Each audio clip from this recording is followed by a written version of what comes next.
This slush fund, this sexual harassment slush fund is an international, forget that, it's an intergalactic disgrace. I mean, can you imagine, Judge, if this was a private company, right? A private company that had a little honeypot of money to pay off sexual harassment suits by some pigs in their company who decided to put their mitts on women, the shareholders would revolt. That's right. But here's the catch, Judge. This is taxpayer money. Yeah. Who are the darn shareholders? Us. We're paying off a bunch of pigs out there groping women, our mothers, our daughters, and our sisters with taxpayer money? No. This is a total disaster. Every one of them needs to be exposed. Every dollar needs to be accounted for, and every dollar needs to be paid back to the taxpayers. Well, yeah, in my opening statement, I said, you know what? We either sue them, take it out of their pay, or take it out of their pension. I mean, the concept of making someone else pay for your sexual shenanigans is just absurd. But I have to tell you, Dan, even more than that, we have no way of knowing now whether or not any of these bad actors, I'll call them, have been found responsible on more than one occasion. So, with Conyers having one of the complaints paid out through his operating budget instead of through this slush fund for sexual perverts, it tells me that there may have been others and he didn't want to add to it. Do you think that one of the ways to handle this is not only to make them pay, but the term limits are necessary to stop these fools from thinking that they can just do whatever they want? Yeah, I mean, these have really become lifetime appointments. Now, I'm always up in the air a bit on term limits, which surprises some of my conservative friends.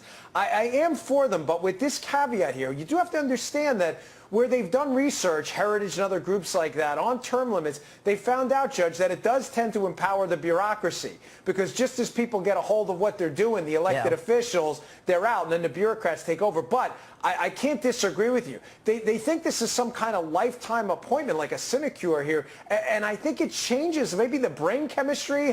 I don't know. I mean, I've gone up to Capitol Hill, and I can tell you there are very few good guys and women left up there. But you know what, Dan? I really believe that there is a balance between the idea of keeping people who are experienced and getting, and not having people think that this is a lifetime job. But listen, my producers are telling me in my ear that we're not going to be getting Chris Hahn, so I'm going to do what Chris Hahn said, would probably say, and that is that, when you're accused of doing something against children, that's even more perverse than a settlement that's made for legal reasons, like Roy Moore versus Conyers. Talk to me. Well, I love my ideological sparring sessions with Chris, so you'll be fake Chris for now, Judge. Listen, he's right. This is, if these accusations are in fact true, let's just, you're a judge, you're a lawyer, let's point stipulate it. I'm not a judge. I stipulate that point. This is awful. Let's not, as a father of daughter, I have daughters. It doesn't matter. As a human being, forget the other stuff. It's disgusting if in fact true. My problem, Judge, is what's the darn standard here? The standard for Democrats seems to be this.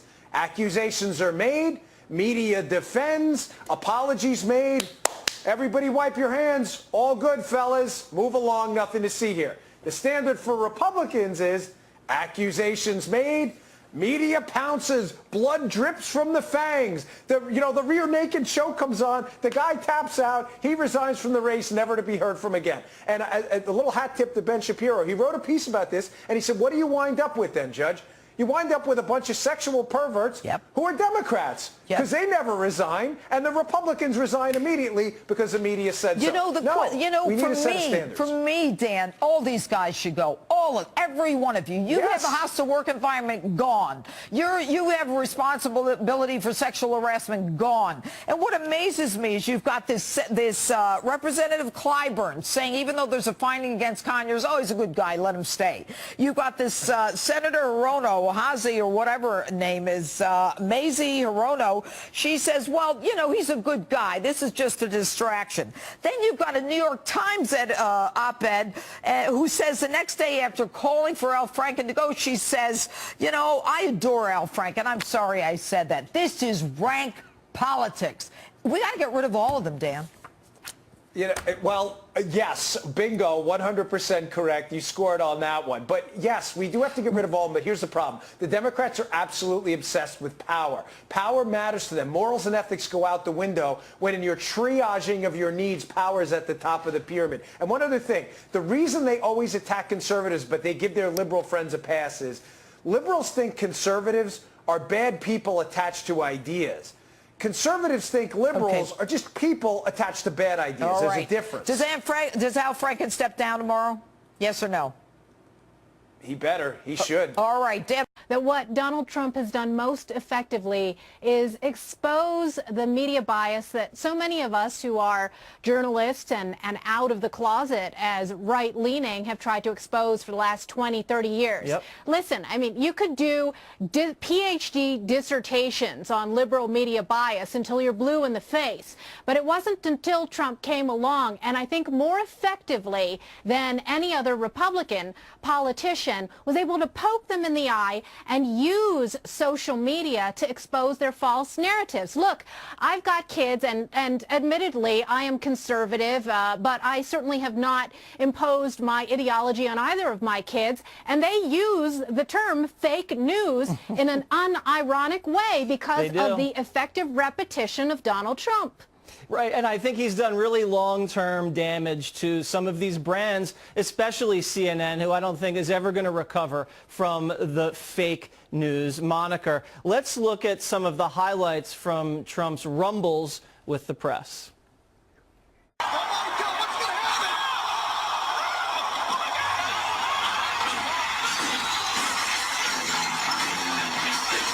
Just because of the attack of fake news and attacking our network, I just want to ask you. I'm changing it from fake news, though. Doesn't that undermine... Very fake news. I know, but aren't you... When the media lies to people, I will never, ever let them get away with it. They have their own agenda, and their agenda is not your agenda. The press has no sense of humor. He just retweets this funny video of him body slamming a CNN logo, and they think it's an attack on the First Amendment. I know, and they're ready to go to international human rights tribunals. I mean, the self-importance and the narcissism of the media, too. Donald Trump has done a fabulous job of popping their bubble. And you know what, Jesse, I have to say that over the years, I haven't agreed with every policy decision or policy position that Donald Trump has made, but he has made covering politics fun again. And the fact is that it's not just the liberal media establishment that he's gone after. It's the entire Beltway establishment. And again, I would have to say that there isn't a modern American politician since Reagan who has been able to do and use his platform as effectively as Donald Trump has. He's been able to subvert and sabotage and circumvent the mainstream false narratives. And it is because of his use of Twitter and social media. And that, again, that effective repetition that he does. And by the way, this is not messaging by committee, Jesse. This is what's so important. He doesn't have to wait for 10 speechwriters and 50 media consultants to tell him what to say, and that's what I love about him. No, he's lethal, and I think that's why the press is so discombobulated, because he's so effective and it's driving them crazy. Let's look at some international news here. This is the president on the North Korean dictator. Go. Rocket Man is on a suicide mission for himself and for his regime. The United States is ready, willing, and able, but hopefully this will not be necessary. Now we have to update this. It's now Lil Rocket Man, L-I-L, Michelle. Yeah, like a rapper, you know, like Lil Jon or Lil Wayne. Right. I love it. You know, Donald Trump, of course, was in the milieu of Hollywood and pop culture. And the late Andrew Breitbart always said that politics was downstream of culture. And I don't think that there is a Republican Party figure who has been more immersed in that culture than Donald Trump. And and of course it comes with both liabilities and benefits. But the benefit is that he's able to penetrate a world that the Republican Party and the fuddy-duddies in the Republican Party have always paid lip service to wanting to reach out to, but have never been able to do it effectively. That's the word. It's penetrate, right? Michelle. He's able to penetrate Yes. because of his expertise in branding. He did it with Crooked Hillary, with Lyin' Ted, and that just goes right into the bloodstream, and he does it through Twitter, and Lil Rocket Man is a great example of that. Let me show you some pictures now which were used as lies. Let's look at now. I want to show you, this is the eclipse. Remember the solar eclipse? Everyone gets their little glasses. This is the president looking, what everybody says was directly at the sun. And I bet a lot of people wish his eyes had burned out in the mainstream media, Michelle. I'm sure they did. But this is actually, a picture does say 1,000 words. And what this tells you is just how thoroughly immersed in Trump derangement syndrome so many of the media manufacturers are, whether we're talking about that picture or the koi fish Oh, yeah, picture let's show in that Japan. koi pond where he was feeding the fish. Now, this was shown as an example of the president having no decorum and no diplomacy, but this was actually him dumping the fish food after Prime Minister Abe of Japan had done it. So that was a total lie as well. I also want to show you something. This was down in Puerto Rico.